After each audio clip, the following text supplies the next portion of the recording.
Tomatoes are a great thing to grow in the garden, with homegrown having amazing taste. So we're going to give you some tips on how to maximise your crop. You might not know, but there are two different types of tomato. This is a bush or determinate tomato, which will grow into a mound and sprawl a bit for you on the ground. This, however, is a cordon or indeterminate tomato, which will grow up and you'll need to give it some support. And this is what we're going to be planting today. We're going to be planting into a pot rather than into the ground. And when you do that, there are a few things you'll want to consider.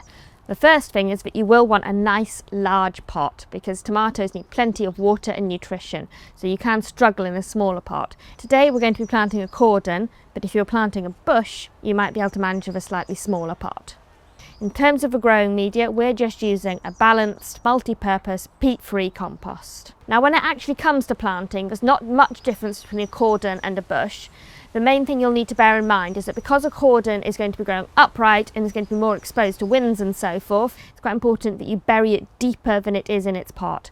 With tomatoes, if you bury the stem, they will send out extra roots, and with cordons in particular, those extra roots are important for giving the plant the support it's going to need. I've already filled this pot with the compost, and when I was doing that, I broke it down to make sure there were no large lumps within it. So the next thing to do is going to be to create a nice large hole for planting our tomato. And we want this hole to be deeper than the pot so that we can sink a bit of that stem. So I'm now going to check the size of the hole, and that looks about right. Now we're going to be getting it out of the pot for planting. And this one has got really good roots on it. So the next thing to do is to backfill in around it, and you can bury these seed leaves, which will do the plant no harm at all. I'm now just going to firm this compost in around it, see if I can fit any more into the pot. So I've left a little watering lip on this pot and haven't filled it right up to the brim. You can grow both bush and cordon tomatoes in a pot. The advantage of cordon tomatoes is that as they will grow larger, you will generally get more fruit, and you get a greater choice of varieties, including more blight-resistant cultivars and a full range from beefsteak down to cherry. With bush tomatoes, they are smaller, so you can do them in smaller pots and smaller spaces, and there is less maintenance to them, but generally bush tomatoes will come in the smaller fruiting varieties, including cherry, some plum and micro. As this is a cordon tomato, we will need to give it some support, and one way to do that is to tie it into a bamboo cane, although there are other options. So these tomatoes are outside, and to support them I've created a crisscross structure using natural coppice hazel, and then I've got a double row of string. A double row of string is important to support the weight of the plants as they grow into the season. This double row then goes down to a hop screw, which I like to use because if you bury the string in the ground, it can be prone to rotting off. These plants can then be wound around the string as they grow, but these plants are a little small, so I'm going to show you how to do that using some larger plants. This plant has grown since the last time I wound it, and therefore it's ready for me to do it again. Now when you're doing this, you need to be really careful to make sure the winding doesn't damage any of the flower trusses or any of the leaves which you want. So what I'm going to be doing is I'm going to be taking this leaf and very carefully making sure not to break it, using it to trap the string on the other side of the tomato.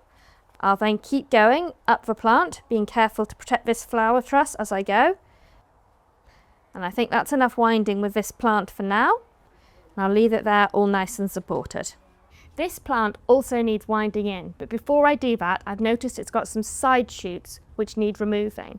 It is quite easy to identify your side shoots. Make sure you know which is your central leading stem, and then anything that's growing between that stem and the leaves, those are your side shoots. You can distinguish it from fruiting trusses because the fruiting trusses grow from a different location to the leaves and may well be bearing flowers or fruits. It's a good idea to remove these side shoots because it helps to improve airflow around the whole plant, and it will focus the growth in on the central leader and on those fruiting trusses.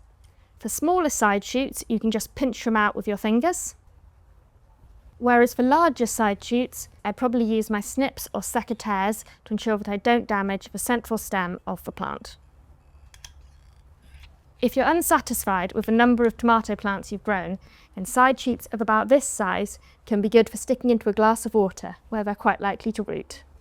While you're checking for side shoots on your plant, you could also remove some of the lower leaves. This improves airflow and allows for more sunlight to reach for developing fruits. If you're worried about chopping bits off your tomato plants, you don't need to be. They can actually respond well to it, and it focuses growth towards that central leader. So on this plant here, I'm going to remove some of the older leaves, particularly focusing on those which have got a bit of damage. When watering your tomatoes which are planted in the ground, I would water them about a couple of times a week until they're established. You can then maybe ease off a bit, but then pick up the watering again when they're starting to fruit. And you will need to adjust that according to how hot the weather is and how much it's raining. In terms of feeding, here at Wisley, we don't actually feed those growing in the ground. We find the annual mulch provides enough nutrition. But for those growing in pots, that's a different story. For tomatoes grown in pots, I would water them more frequently.